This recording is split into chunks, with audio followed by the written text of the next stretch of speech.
Mr. Kitty. No.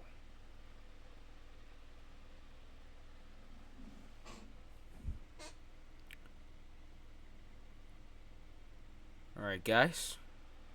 Got a Billboard breakdown. Hot 100.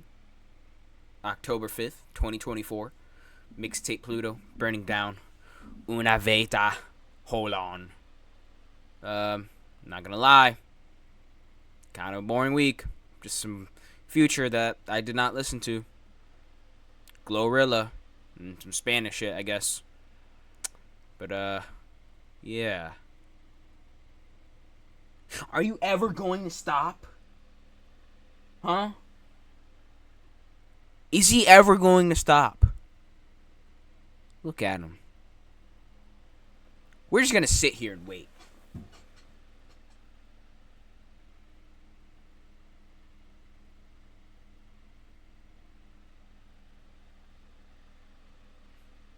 Oh. No, we're still going. Alright, Billboard breakdown.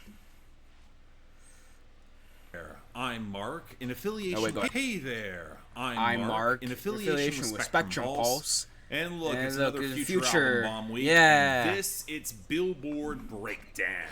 Did someone say "phew"? Not gonna lie, it's lucky that y'all are even getting an episode this week. Not because of the Future album bomb from Mixtape Pluto. There's not a lot of new arrivals. Reasonable, we'll get into why. But when all of your main USB-A ports fail on your working computer, what the hell? It puts a major hiccup in any sort of work schedule. Thankfully found a workaround that keeps things moving, but again, it was certainly closer than I would prefer, follow but it takes Mark us into our Grodin top 10, on all his socials. where, thankfully, I guess, barely anything moved at all. Seriously, a bar song Tipsy by Shabuzi is actually stabilized at number 1. That's crazy. Consistent strength in all you guys think it's channels, going to beat Old especially Town with a Road? Shockingly good week on the radio. It's going to go for the record for the longest running number 1, almost without anybody noticing and without playing the remix game. That's insane. And then I had some help by Post Malone and Morgan Wallen, also held at number 2, because despite some of the streaming losses, it's still rock solid on the radio without seeing that much of a drop-off. Then we got Espresso by Sabrina Carpenter at number 3. Again, 2 to the 3 to the 4. Downturn, but the I'm radio gonna bring isn't another really round. We moving. need plenty But I think more. Good Luck Babe by Chapel Roan might have a shot going forward with a better streaming week, holding up the radio that's kind of been shaky. Honestly, stability is the best thing for Chapel Roan right now, given all the nonsense she's been facing on social media. She does not need to worry about her chart position here. And hell, it held up over Die With a Smile by Lady Gaga and Bruno Mars at number 5. Streaming is on. I'm not gonna lie, I even forget as the this radio song run exists has been sometimes. Steady, but not exceptional. And Birds of a Feather by Billie Eilish is at number 6, where I expect the streams will get more of a boost with that music video. That mid-music video. That might be kind of close to a plateau. Then somehow still holding on, we got Lose Control by Teddy Swims at number 7. A good streaming week to back up how it's just taking its sweet damn time leaving the radio. And then we got the only real change on the top 10. The 2 Sabrina Carpenter songs switching places, with Please Please Please rising to number 8 as the streaming and radio is steady, which is not exactly something I can say for Taste at number 9,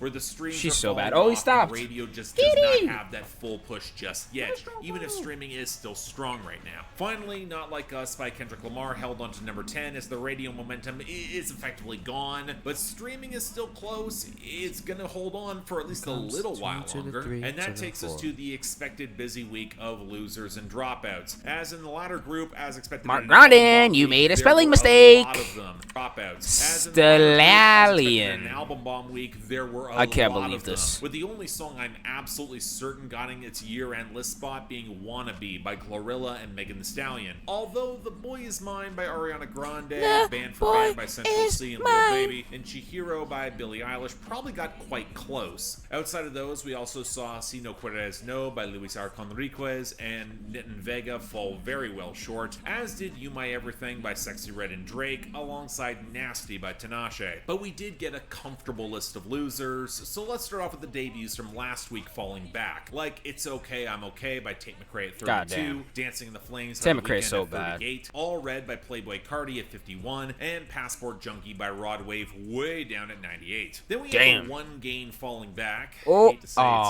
Casual by Chappell Roan, and the continued losers being The Emptiness Machine by Linkin Park, still at 52. And bro, that cover, album, it looks like, you guys know the Wither from Minecraft Story Mode? I forgot what it was called, like the one big Wither, the Wither Storm. At 74, Coincidence at 97, and Sharpest Tool at 100. Then we got the songs that have clinched their year-end list spot on the way out comfortably. Stick Season by Noah Khan at 48, Slow It Down by Benson Boone at 49, Houdini by Eminem at 66, One of One by Gunna at 67, interesting, and Lunch by Billie Eilish. That song really, like, the rest are pretty it didn't feel like big. Mamushi I don't know, it just was kind of there, I guess. Chiba at 60, Help Me by Real Boston Richie at 65, Wind Up Missing You by Tucker Wetmore at 77, Lonely Road by Machine Gun Kelly and Jelly Roll at 78, Nil by Fuerza Regida at 82, Am I Okay by Megan Maroney at 84, fuck, I hate that cover. Chevrolet by Justin Lynch and Jelly Roll at 87, Dos Dias by Tito Double P and Pesa Pluma at 88, Apple by Charlie XCX at 89, Diet Pepsi by Addison Rae at 96, and Circadian Rhythm by Drake down at 99. Now for our returns and gains, there were no returns or lost gains, my dog. and that takes us straight to album bomb territory where it's all future all the time, with the nice favor of a large album bomb with all songs falling below the top 20.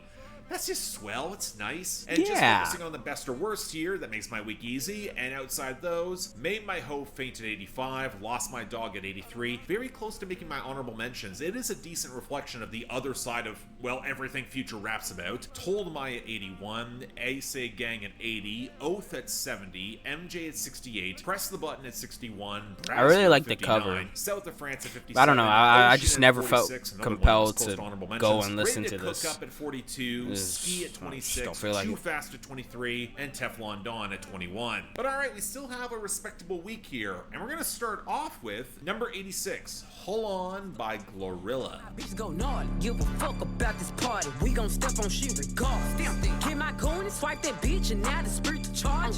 Making moves, being on bitches, I be really march. Wait, is she dropping an album? Or has she dropped an album this year? Or is she still releasing singles? I'm confused. As much as I actually do like Glorilla, I wish that these singles were hitting as strongly as her album cuts from earlier this year. Okay. The budget and push behind these songs is certainly there, but I haven't really been truly wowed yet. And this song, well, I do think it's much better than TGIF, mostly because the horns, bells, heavier piano, and the gang vocals, they're much louder and better balanced and more brash, which paired with the better bass mastering and the sharper trap percussion, it kind of reminds me of the better end of the mid-2000s crunk music, especially out of Memphis with that whooping hook. Hell, we even got a third verse. How often do we see that these days? No way. The song barely runs for 2 minutes. And I actually think Glorilla is pretty good here. She's coming into that bruising gangsta swagger without wasting too much time on gossiping. I mean, she'll just knock those bitches' teeth out. I appreciate that from her. And I like that third verse where she highlights just how many of those guys that are chasing her want dumb girls, and she's clearly not playing that game. Yeah, the thicker accent definitely forces some rhymes, but at the end of the day, this works better for me. Pretty good. I'd check it out. Number 79, Una Velita by Bad Bunny. Oh. I didn't even know Bad Bunny released. What?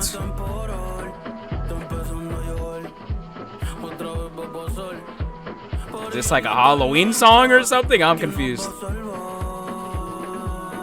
Am I the only one who feels like Bad Bunny's momentum has really evaporated over the past little while? Maybe it's due to fluctuations in the Spanish-speaking market that I don't see globally, or maybe we'll just have to wait until that next album cycle to be really sure of it. But this song appears to be a one-off, produced by Tiny in addressing the historical neglect of Bad Bunny's home Puerto Rico in the aftermath of Hurricane Maria 7 years ago, and the neglect that has followed. And well, honestly, I'm kind of shocked at how much this really works. A lot of which I can chalk up to Tiny embracing the desaturated minor key pianos around that bass and that chalky lo-fi shuffle of percussion in order to support Bad Bunny's smoldering delivery and the choral vocals around him. It sounds stormy in the best ways possible, even before the thunder cracks come in. And then there's the content. It feels biblical in the face of that storm, down to some of the references. And while I'm not sure Bad Bunny's delivery rises to the pure fury, I like how his verse focuses on how abandoned the island has been, especially by a neglectful or outright corrupt government. I'll freely admit I don't have the depth to fully speak on Puerto Rican politics, but I can recognize multiple U.S. successive administrations failing the island, and the refusal to allow statehood to bring in additional I didn't know protections, about this. not helping. Still, for this sort of slow burn political protest song, I think Bad Bunny really delivered. I like this way more than I thought I would. Great song. Number 76, Burning Down by Alex Warren. Fuck is this?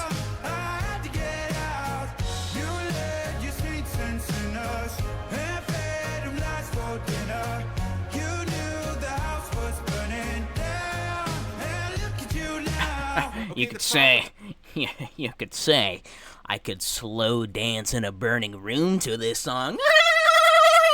Okay, fine. Discussing Alex Warren is the temptation to talk about his catalog, and I'm not talking about the music. I'm talking about how he started as a vlog channel associated with the TikTok Hype House. But you know what? Warren He did? also had What? musical inclinations, with his first song dropping in 2021, and his channel largely rebranded to be focused on musical output, unless you consider the short form content, which is still churning along. Lovely. So to say that I had rock bottom expectations for this song would be an understatement, so color me surprised that I actually think this is pretty solid, with a big factor coming with Warren having a credible baritone, being a pretty good singer, and leaning into more soulful textures off the staccato keys, the back it doesn't vocals, sound and bad. the brighter jingles around the lead melody. It's a little bit reminiscent of some of the crossover commercial core of the mid-2010s, but it's also not obnoxiously chipper or trying for that ponderous, hypermasculine vibe that it can't sell. Indeed, it's not even really focused on a single relationship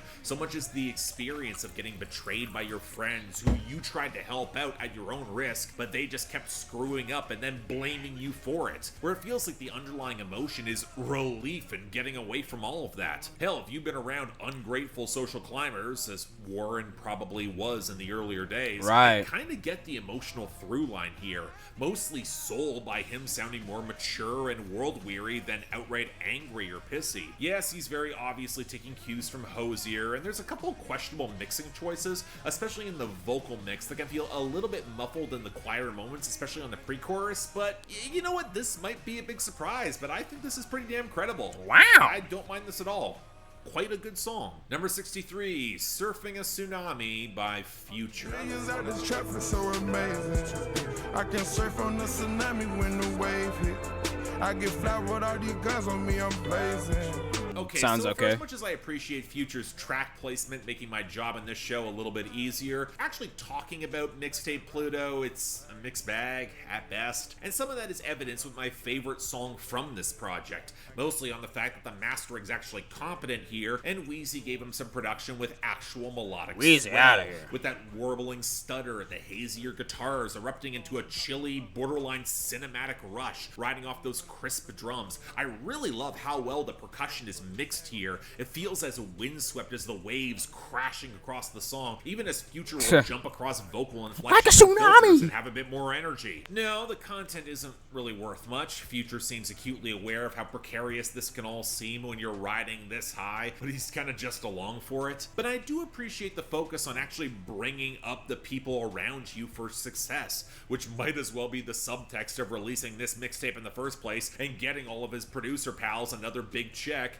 and could also be reading as subbing a certain old friend, but also the acknowledgement that said behavior tends to be women in his wake, accepting the responsibility for fucking recklessly, especially how it impacted them. I wouldn't call it my favorite Future song or anything. I'm not sure it's got the most intensity as his best, but I do think it's effective in what it sets out to do, and it is a pretty damn good song. Unlike number 29, Oh, yeah. Pluto Ski I've by seen this. Future.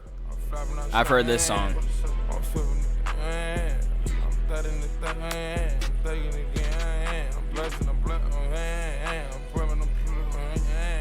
Look, I know the meme potential of Future making weird noises. I know we give other rappers a pass when they do so, looking straight at Kendrick right now. The problem I have is that when Future makes these odd sounds, some of them are just They don't work. That horrible inflection on King's Dead. And now here where it sounds like he's lazily mewling and mumbling through the hook, and it comes across as sloppy and obnoxious alongside the usual drug-running content. And it's kind of a shame because with a proper hook, this could have been decent at the very least. I like the ominous pianos and strings off that shout around the haunted reverb in Future's vocals, even if the percussion fidelity is perpetually wonky, with that one particular cymbal hit cutting through a bit too much every 4 bars, and it gets annoying. But that hook actively evokes the worst memories of when all of this was being called mumble rap, a term I don't even like for how badly misused a lot of chopper rap says it was, but it feels apt with this. I know it's an idiosyncratic thing that some Future fans adore that he sounds like this, but come on guys,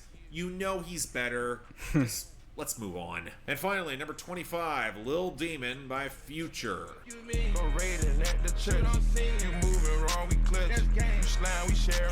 Yeah, this is a Future song. Yep.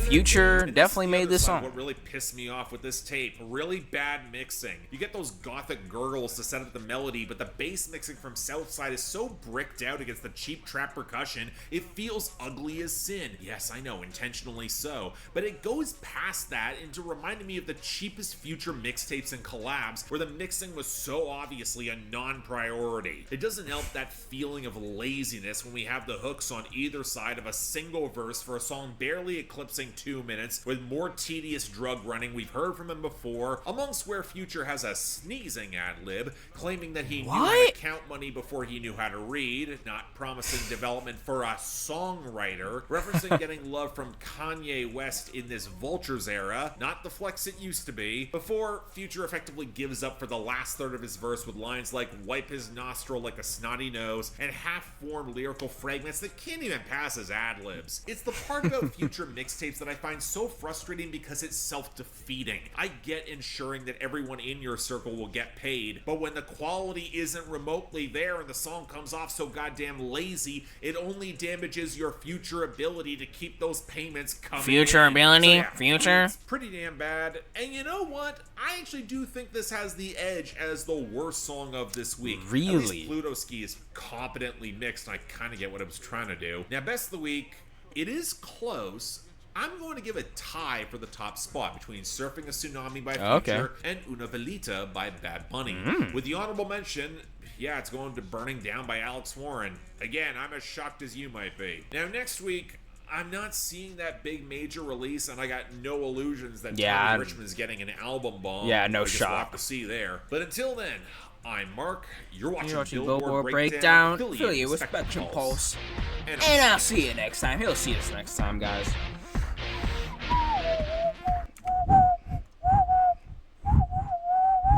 Alright. Guys, thank you for watching. Guys, go subscribe to Billboard Breakdown. Go subscribe to Spectrum Pulse. Go follow Spectrum Pulse and Mark Grondin on all of his socials. And follow me too. Subscribe to me. And, yeah. Thank you for watching.